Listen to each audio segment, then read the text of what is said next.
संतुलित करने जा रहे हैं उस रासायनिक समीकरण हमेशा एग्जाम में फिक्स है कि आता ही आता है। ठीक है, इसका कुछ एग्जाम्पल मैंने नेक्स्ट क्लास में भी हम बताए थे और आज भी हम 4 को दिए, बुक में और बहुत सारा जो है हम लोग का दिया गया है। तो रासायनिक समीकरण संतुलित हम लोग करते थे, जरूरत क्यों पड़ता है? ठीक है, तो हम लोग जानते हैं कि जरूरत इसलिए पड़ता है कि जो रासायनिक अभिक्रिया में भाग लेता है इसको हम लोग अभिकारण बोलते हैं, और अभिक्रिया में भाग लेने के बाद जो नया पदार्थ बनता है जिसको हम लोग उत्पाद बोलते हैं।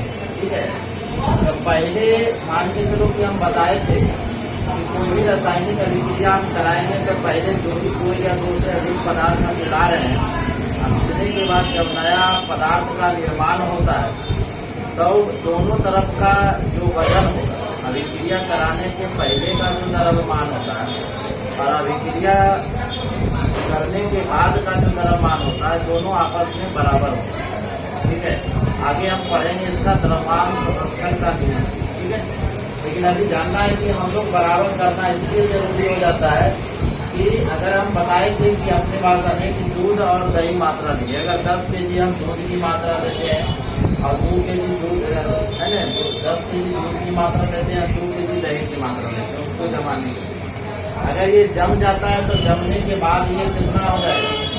12 kg हो जाएगा। तो देख रहे हैं कि पहले जितना हम लिए थे अभिक्रिया कराने के पहले जो हम लिए थे नहीं, तो दोनों का वजन जोड़ते हैं और अभिक्रिया करने के बाद जो नया पदार्थ बनता है उसका भी द्रव्यमान देखते हैं तो दोनों आपस में क्या होता है? बराबर होता है। इसीलिए जो है इस रासायनिक अभिक्रिया को हमें संतुलित करना, बराबर करना जरूरी होता है। ठीक है, इसीलिए हमेशा एग्जाम में भी पूछा जाता है, हमेशा ऑब्जेक्टिव में भी पूछा जाता है, इसलिए ध्यान रखना। अब है कि इसको हम संतुलित करते कैसे? तो इसमें जो भी हमारे तत्व है, जैसे इसमें हाइड्रोजन है, नाइट्रोजन है, ऑक्सीजन है, अगर अलग अलग बोला जाए तो ठीक है, यहाँ पर कैल्शियम है, फिर ऑक्सीजन है, फिर हाइड्रोजन है, फिर अभिक्रिया करने के बाद वही आएगा, फिर कैल्शियम आया, नाइट्रोजन आया, ऑक्सीजन आया, फिर हाइड्रोजन आया, फिर ऑक्सीजन आया। ठीक है, तो जो अभिकारक के तरफ जो भी परमाणु है, ठीक है, जो भी परमाणु है, जैसे हाइड्रोजन का आया 1 परमाणु है, नाइट्रोजन भी 1 परमाणु है, लेकिन ऑक्सीजन के साथ जो नीचे जो 3 गुना है उसको हम बोलते हैं 3 परमाणु। कितने परमाणु है? 3 परमाणु। उसके बाद कैल्शियम का इधर 1 परमाणु है। ये जो दोनों पोस्ट में है, ये दोनों जो पोस्ट में है, ठीक है, ये दोनों पोस्ट में हमेशा जो दिया गया है ये चीज ध्यान रखना है कि ये जो गुना है ये दोनों के साथ, जैसे कोई भी संग हम पोस्ट में लिखते हैं x+2, अगर हम यहाँ गुना कर देते हैं पोस्ट के बाहर, ठीक है, तो ये समझ जाते हैं कि ये दोनों के साथ गुना। ठीक है, इसलिए ऐसे जब टर्म लिखा रहे तो समझ जाना है कि ऑक्सीजन भी 2 गो है और हाइड्रोजन भी 2 गो। ठीक है, वही बात यहाँ कैल्शियम है तो कैल्शियम 1 गो है, नाइट्रोजन देखो यहाँ इसके साथ गुना में है तो नाइट्रोजन 2 गो हो गया।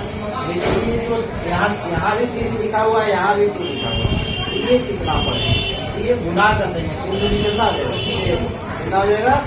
6 गुना कर देना। ठीक है, फिर यहाँ देखो हाइड्रोजन 2 गो है, यहाँ नीचे 2 लिखा हुआ है और ऑक्सीजन 1 लिखा हुआ है। लेकिन जब हम संतुलित करते हैं तो संतुलित करने के दौरान में जब हम गुना करते हैं उसको बराबर करने के लिए, तो हमेशा गुना जब भी होता है तो हमेशा जो तत्व लिखा गया है उस तत्व के हमेशा आगे गुना करते हैं। पहले से तो गुणज संख्या नीचे रहता है, ठीक है, नहीं कितना परमाणु है ये दर्शाता है केमिस्ट्री भाषा के अनुसार। लेकिन जब हम अपने उसको जब हम संतुलित करने के दौरान में कुछ अंकों की हमें जरूरत पड़ती है बराबर करने के लिए, तो उस बराबर करने के लिए जब भी गुना करते हैं तो आगे गुना करते हैं। यहाँ जरूरत पड़ेगा कोई भी, अगर हाइड्रोजन को केवल 2 बढ़ाना है तो यही गुना करेंगे, नाइट्रोजन को अगर बढ़ाना है कोई भी जरूरत अंक पड़ेगा बराबर करने के लिए तो आगे ही गुना करना पड़ेगा, या ऑक्सीजन को भी अगर हमें बराबर करने के लिए गुना करना होगा तो यही गुना करना।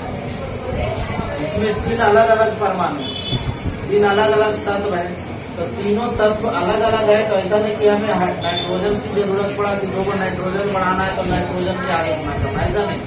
ये पूरा तत्व जो साथ में है उसके साथ में आगे गुना करना है। ये चीज हमेशा ध्यान रखना, ठीक है। जब भी गुना करना है तो उस तत्व के आगे गुना करना है। नहीं, यहाँ पर भी गुना करने की जरूरत पड़ेगा किसी तत्व के साथ, यहाँ पर आगे ही गुना करना है। मतलब कोई भी तत्व रहे, जब हम बराबर करने जा रहे हैं तो बराबर करने के दौरान में हमेशा ध्यान रखना है कि आगे नहीं गुना करना है। चलो तो इसको हम लोग सिद्ध करते हैं। सिद्ध करने में क्या ध्यान देना है, सबसे पहले देखना है कि हाइड्रोजन है, ठीक है। तो ये साइड हाइड्रोजन अगर एक गो है तो ये साइड हाइड्रोजन कै गो है, 2 गो, ठीक है। तो 2 गो यहाँ पर है, यहाँ पर 1 गो है। इसका मतलब है कि यहाँ पे 1 गो लेकिन यहाँ पर भी हाइड्रोजन, तो दोनों तरफ हाइड्रोजन देखना। कहने का मतलब है कि यहाँ 1 गो है और इसके साथ यहाँ 2 गो गुना है। ये 2 गो इधर है, 1 गो इधर, तो कै गो होगा, 3 गो इधर है टोटल हाइड्रोजन। और जब अभिक्रिया किया तो हाइड्रोजन इधर तो नहीं है, यहाँ पर केवल है, तो यहाँ कै गो है, 2। तो 3 गो है तो 3 गो विषम संख्या में कभी रहने नहीं देना है, उसको सम संख्या में परिवर्तित, क्योंकि विषम संख्या में करेगा तो कभी भी संतुलित नहीं होगा। तो इसको सम संख्या में बनाने के लिए क्या करो कि इसमें 2 गुना करो, ठीक है।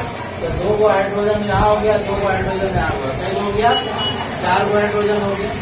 4 गो हाइड्रोजन हो गया तो यहाँ पर हाइड्रोजन कई हुआ है, 2 हुआ है। तो इसको 4 गो बनाने के लिए क्या करना पड़ेगा, 2 गुना करना पड़ेगा। 4 गो हाइड्रोजन हो गया। और भले ऑक्सीजन बढ़ गया वो अलग बात है, लेकिन पहले हम जो चीज देख रहे थे जिस तत्व को, वो तत्व तो बराबर हम कर लिए। इधर भी 4 गो हाइड्रोजन हो गया, उधर भी 4 गो हाइड्रोजन हो गया। अब अगला तत्व देखेंगे कि नाइट्रोजन। नाइट्रोजन आगे यहाँ 2 गुना हो गया तो नाइट्रोजन कई गो, 2 गो हो गया।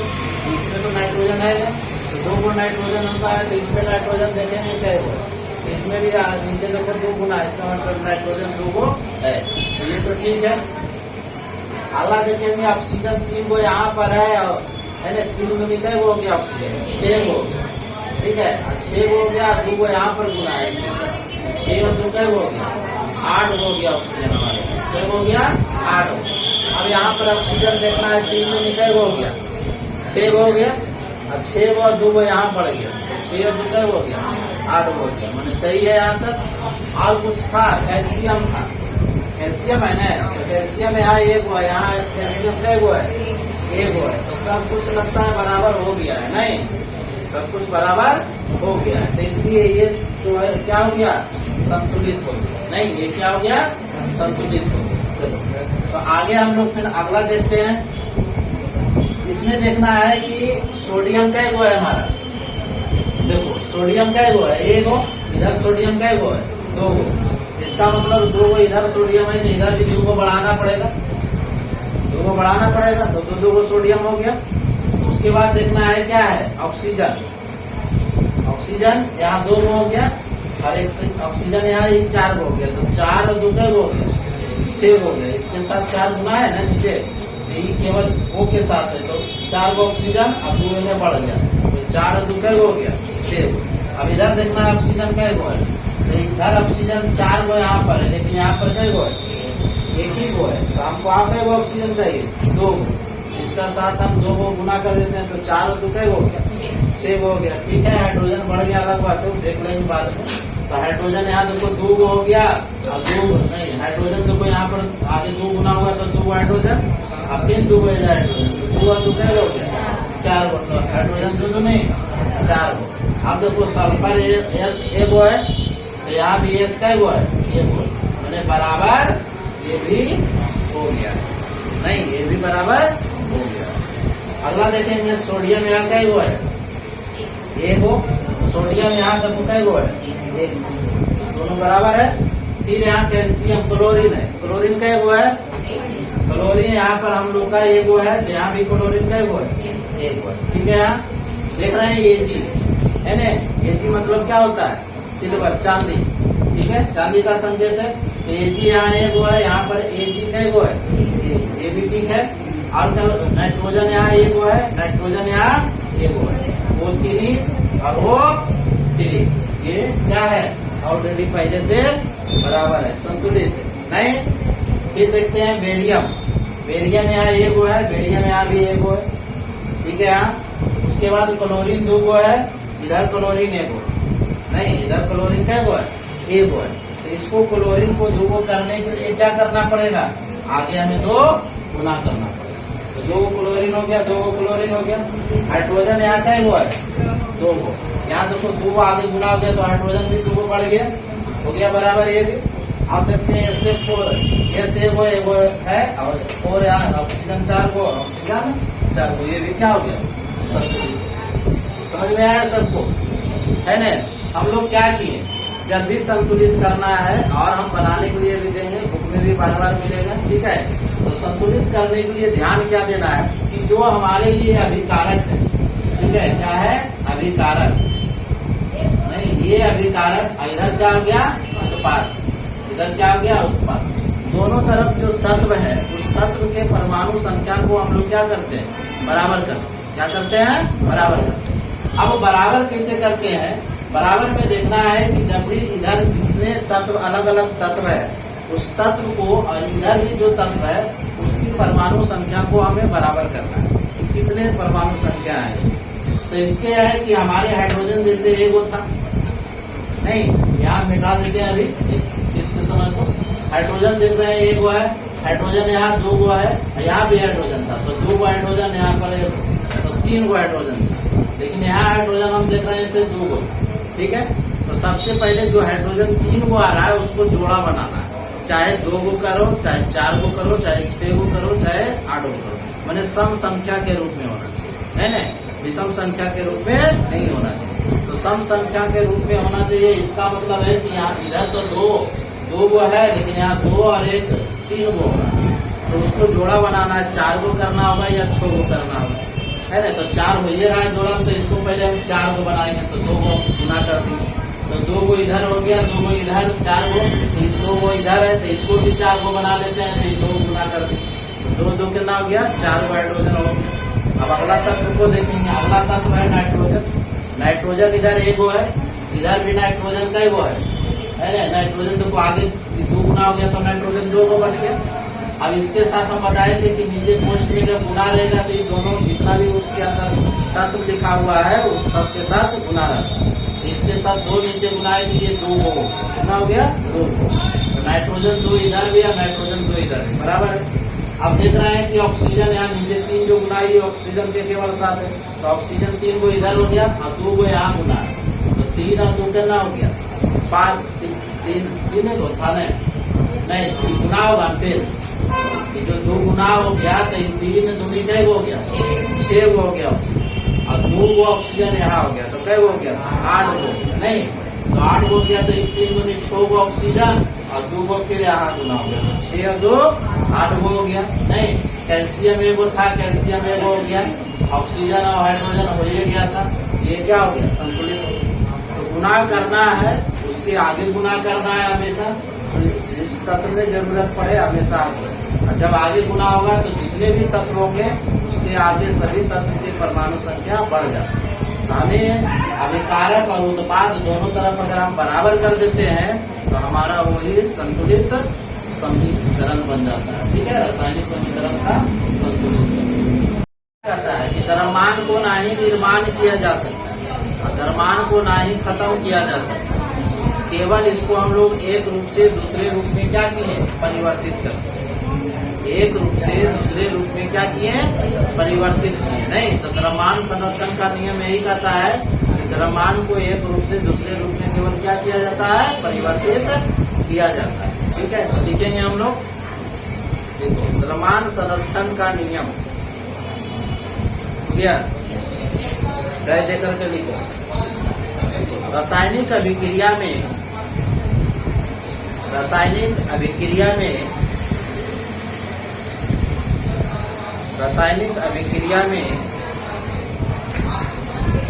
द्रव्यमान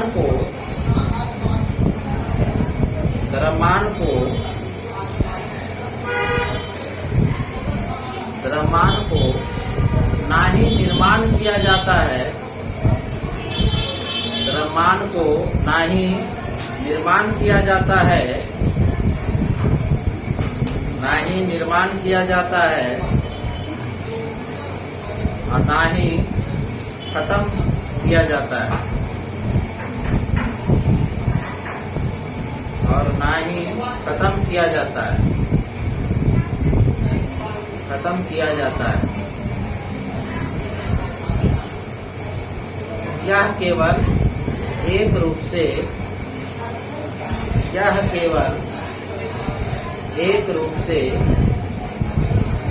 दूसरे रूप में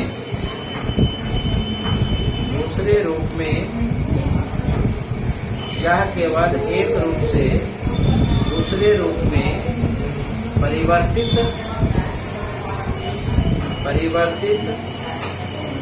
होता है।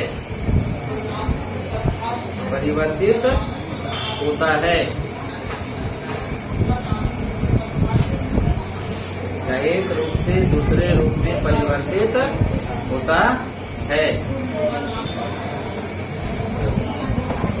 ये रासायनिक अभिक्रिया का जो हम लोग चैप्टर पढ़ रहे हैं, उस चैप्टर का यहाँ से जो हम ये पॉइंट लिखे हैं, ये पॉइंट हमारे एग्जाम की दृष्टि से और इस चैप्टर की दृष्टि से भी हमारे ये उपयोगी पॉइंट सबसे ज्यादा।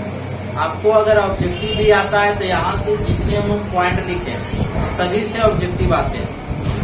अब है कि एग्जाम में मेरा सर सबका सब आएगा नहीं, मतलब यहाँ से जो हम पॉइंट लिखे यहाँ से 2 गो 3 गो तुम्हारा हमेशा आएगा ही आएगा। ठीक है, ये चीज ध्यान रखना है कि यहाँ से तुम्हारा 2-3 गो ऑब्जेक्टिव यहाँ से भी आएगा और सब्जेक्टिव पॉइंट भी आएगा। सब्जेक्टिव में क्या है कि इसका जो हमारा परिभाषा हो, ठीक है ना, इसका जो डिफिनेशन हमारा है वो डिफिनेशन आए। और ये चीज हमेशा जान लो, इसका ऑब्जेक्टिव ना हम तुमको लिखाएंगे और ना तुम्हें हम याद करने के लिए, क्योंकि इसका ऑब्जेक्टिव बनाना संभव नहीं है कि हम जो ऑब्जेक्टिव तुम्हें दिखा दिए हैं और वही ऑब्जेक्टिव आएगा, ऐसा नहीं। ये ऑब्जेक्टिव इस पर जो पूछे जाते हैं ऑब्जेक्टिव, वो सभी एग्जाम्पल पर पूछे जाते हैं। अब जैसे पूछ देगा कि बताइए संयोजन अभिक्रिया निम्न में से कौन है, पूछ देगा 4 गो ऑप्शन रहेगा कि बताइए वियोजन अभिक्रिया निम्न में से कौन है, पूछ देगा कि उष्माशोषी अभिक्रिया निम्न में से कौन है, फिर पूछ देगा उष्माक्षेपी अभिक्रिया निम्न में से कौन है। उसी तरह विस्थापन या एकल विस्थापन, वही बात हुआ, चाहे एकल विस्थापन नाम ले चाहे विस्थापन नाम, पूछ देगा निम्न में से कौन है। फिर पूछ देगा द्वि विस्थापन अभिक्रिया निम्न में से कौन है। उसी तरह जो भी हम पॉइंट लिखे वो सभी के बारे में आपसे पूछा जा सकता है। ठीक है, सभी के बारे में आपसे पूछा जा सकता है। लेकिन अब होता है कि सर ठीक है आप ऑब्जेक्टिव लिखा दीजिए कि ये पूछेगा, लेकिन बात है कि संयोजन अभिक्रिया, ठीक है हम तो परिभाषा बता दिए, इसका डिफिनेशन बता दिए। अब डिफिनेशन बता दिए तो ठीक है, लेकिन इसका जो ऑब्जेक्टिव पॉइंट पूछे जाते हैं वो एग्जाम्पल से रहता है। ठीक है, क्या रहता है, एग्जाम्पल से रहता है। एग्जाम्पल में क्या है कि जैसे संयोजन का मतलब होता है मिलना। अब हम उसमें कोई भी आपको एग्जाम्पल रहे, जैसे ठीक है हम कोई एग्जाम्पल आपको बता दें, नहीं जैसे हम बताएं कि चलो कोई हाइड्रोजन जो है ऑक्सीजन के साथ मिला, क्या किया, मिला, मैंने हाइड्रोजन और ऑक्सीजन को जब हम लिए तो ये दोनों अभिक्रिया करके क्या बनाया, हाइड्रोजन और ऑक्सीजन जो है, ठीक है, हाइड्रोजन जो ऑक्सीजन है ये मिल करके क्या बनाया, जल बनाया, नहीं जल बनाया। तो ये एग्जाम्पल हम बता दिए कि चलो ये हाइड्रोजन और ऑक्सीजन जब मिला तो जल बनाया। तो जब 2 को मिलकर के एक नया पदार्थ बना तो उसी को हम लोग बोलते हैं संयोजन अभिक्रिया। उसी को क्या बोलते हैं, संयोजन। ये तो हमने एग्जाम्पल लिखा दिए परिभाषा के बाद, लेकिन एग्जाम में जरूरी है कि एक ही हाइड्रोजन ऑक्सीजन मिलेगा तो जल बनाएगा, और ऐसा कोई ऐसा नहीं होगा कि मिलकर के कोई नया पदार्थ बनेगा। ऐसे कई एग्जाम्पल हमारे हजारों लाखों एग्जाम्पल हम ले सकते हैं। नहीं, अब बोला जाए कि उसमें से कोई भी एग्जाम्पल हम दे दिए, उसी एग्जाम्पल को केवल तुम लोग रट लीजिए, तो फिक्स नहीं है कि वो एग्जाम्पल ऑप्शन में रहे। इसीलिए इसका ऑब्जेक्टिव अगर हम बता भी दिए, लिखा भी दिए तो नहीं बना पाओ। इसलिए तुमको ऑब्जेक्टिव बनेगा कैसे, क्योंकि जो हम पॉइंट लिखे हैं, सभी पॉइंट जो लिखे हैं उस पॉइंट का आपको डिफिनेशन याद रखना पड़ेगा। ठीक है, और उसके साथ साथ जो हम एग्जाम्पल बताएंगे उस एग्जाम्पल पर भी विशेष ध्यान देना है ना, तभी आपका इस चैप्टर से सब्जेक्ट ऑब्जेक्टिव बनेगा। और ज्यादा करके इस चैप्टर से ऑब्जेक्टिव भी पूछे जाते हैं, और सब्जेक्टिव जो भी यहाँ से हम पॉइंट लिखे इतने ही में सब्जेक्टिव रहे, वो भी डेफिनेशन इतनी में रहे। ठीक है, कोई भी एक दो जो भी पूछा जाएगा एग्जाम में बस इतना ही रहे। अब इसको समझना है हमें। सबसे पहले यहाँ से यहाँ तक हम चर्चा करते हैं, इस बात को हमेशा बढ़िया से समझना है। समझने के दौरान में इसको क्या करना है, ठीक है, तो इसको समझने में क्या करना है कि हम लोग जानते हैं कि जब भी कोई रासायनिक अभिक्रिया में भाग लेता है, जब भी कोई रासायनिक अभिक्रिया में भाग लेता है तो उसमें हमेशा एक धनात्मक तत्व होते हैं और एक ऋणात्मक तत्व। जैसे हम अभी चर्चा किए, ठीक है, ये हाइड्रोजन लिए और एक हम ऑक्सीजन लिए, तो हाइड्रोजन जो है वो धनात्मक तत्व होते हैं और ऑक्सीजन जो है वो ऋणात्मक तत्व। अब धनात्मक और ऋणात्मक तत्व हम कहते किसको है, तो धनात्मक तत्व उसको कहते हैं जो इलेक्ट्रॉनों को त्याग करता है। क्या करता है? त्याग, माने दूसरों को दान करता है। ठीक है, माने इसके पास अगर क्या होता है, इसकी जब हम लोग हाइड्रोजन की परमाणु संख्या हम लोग जानते हैं, ये हाइड्रोजन का जो परमाणु संख्या होते हैं, ठीक है, वो एक होता है नहीं, तो उसको जब बाहरी कक्षा में एक इलेक्ट्रॉन होती है, अब वह एक इलेक्ट्रॉन होते हैं, तो वो क्या करता है कि अपने पास नहीं रख करके क्या करता है, दूसरे को दान कर देता है। तो जो दान करने की जिसके पास प्रवृत्ति हो, नहीं दान करने की प्रवृत्ति हो, उसको हम लोग बोलते हैं धनात्मक। क्या करते हैं? धनात्मक। और जिसके पास ग्रहण करने की माने पैसा लेने की प्रवृत्ति, माने उसके पास पैसा नहीं, किसी से पैसा लेने का काम चला रहा है, ठीक है नहीं, तो जो किसी से दान लेता है, पैसा लेता है, माने जो मांगता है नहीं, उसको हम लोग बोलते हैं ऋणात्मक। क्या बोलते हैं? ऋणात्मक। तो जब भी रासायनिक अभिक्रिया में भाग लेगा, ये चीज हमेशा ध्यान रखना है, जब भी रासायनिक अभिक्रिया में कोई भी तत्व भाग लेगा नहीं, तो उसमें हमेशा एक धनात्मक एक ऋणात्मक होगा ही होगा। कभी भी धनात्मक मूलक धनात्मक के साथ अभिक्रिया नहीं कर सकता है और न ही ऋणात्मक मूलक ऋणात्मक के साथ अभिक्रिया कर सकता है। जब भी वो अभिक्रिया करेंगे तो हमेशा एक धनात्मक और एक ऋणात्मक। हम जो भी इसके पहले जो भी हम संतुलित समीकरण किए हैं, उस समीकरण को हम संतुलित किए हैं नहीं, तो उस संतुलित समीकरण में जो भी तत्व आए उस सभी के साथ एक धनात्मक और एक ऋणात्मक होंगे, तभी वो एक दूसरे के साथ मतलब एक अभिक्रिया बनाता है। ठीक है, संयोग करता है। तो अब ये दोनों पर ध्यान रखना है कि जो धनात्मक मूलक होता है हम ए से सूचित करते हैं। ठीक है, क्या चीज से सूचित कर दिए? ए से। और जो ऋणात्मक मूलक होता है उसको क्या चीज से सूचित कर दिए हम लोग? बी से सूचित कर दिए। क्या चीज से? बी से। तो जहाँ पर हम ए लिखेंगे वहाँ समझ जाना है कि धनात्मक मूलक, जहाँ हम बी लिखेंगे वहाँ समझ जाना है कि क्या है? ऋणात्मक मूलक। ठीक है, तो यहाँ पर संयोजन मतलब होता है कि एक धनात्मक मूलक और एक ऋणात्मक मूलक लिए, इसके बाद ये दोनों जब मिला तो मिलने के बाद बना दिया एक ही। क्या बना लिया? एक ही। माने जब एक धनात्मक मूलक और एक ऋणात्मक मूलक को रासायनिक अभिक्रिया कराया जाता है तो वो दोनों मिलकर के एक नया तत्व बनाता है और दोनों साथ में मिल जाता है नहीं, और मिलने के बाद जो नया पदार्थ बनता है ए और बी, तो इसमें एक धनात्मक और एक ऋणात्मक। अब शादी विवाह होता है तो हम लोग जानते हैं कि एक रहता है लड़का और एक रहती है लड़की नहीं। अब दोनों को जब शादी हो गया नहीं, तो बन गया पति पत्नी नहीं, बन गया पति पत्नी। जब पति पत्नी बन गया तो ऐसा है कि शादी हो गया, पति पत्नी बन गया, तो उसमें क्या होगा? दोनों मेले रहेगा या दोनों फीमेल रहेगा? नहीं, क्योंकि जब शादी हो गया तो थोड़ा कि दोनों मेल या दोनों फीमेल कहेंगे, उसमें हमेशा वो मेल है वो फीमेल रहेगा ही रहेगा नहीं। पहले भी अलग अलग था मेल और फीमेल, तो बाद में शादी के बाद भी होगा मेल और फीमेल नहीं। लेकिन है कि अब दोनों पहले अलग अलग रहता था, अब है कि दोनों साथ में रहता है नहीं। पहले दोनों दो घर का था, दो जगह का था अलग अलग, अब है कि दोनों एक साथ एक घर में रहता है नहीं। तो वही बात है कि संयोजन मतलब होता है मिलना। संयोजन मतलब क्या होता है? मिलना। तो जहां पर देखेंगे, जैसे हम ले लिए कार्बन और क्या ले लिए ऑक्सीजन। जब कार्बन को ऑक्सीजन से मिलाया जाता है तो कार्बन डाइऑक्साइड बना, क्या बना लेता है?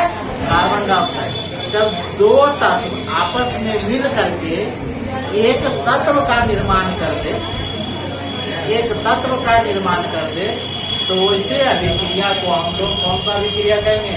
संयोजन अभिक्रिया। वैसे अभिक्रिया को हम लोग कौन सा अभिक्रिया कहेंगे?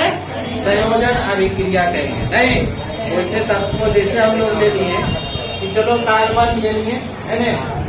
जैसे हम लोग चूना लेते हैं ना, चूना बाजार से खरीदते हैं पेंट करने वाला, चूना पेंट करने वाला होता है ना, तो उसमें पहले रहता है ढीका, हल्दी टाइप, नहीं सूखा, तो वो क्या कैल्शियम ऑक्साइड उसको बोलते, ठीक है, उसको खाली चूना। उसके बाद उसमें जल मिलाते हैं, क्या मिलाते हैं? जल। जब जल मिला देते हैं तो वो चूना और जल पता नहीं चलता है कि चूना कहाँ गया, जल कहाँ गया। चूना और जल दोनों साथ में पेंट हो जाता है कि नहीं? तो वो बन जाता है calcium hydra, calcium hydra oxide बनता है, नहीं, जिसको हम इसको चूना जल बोलते हैं। तो क्या हुआ? इसमें दो तत्व मिला और दो तत्व मिलने के बाद एक नया तत्व बना लिया। जब नया तत्व बना लिया तो उसी को हम लोग बोलते हैं संयोजन अभिक्रिया। इसी को क्या बोलते हैं? संयोजन अभिक्रिया।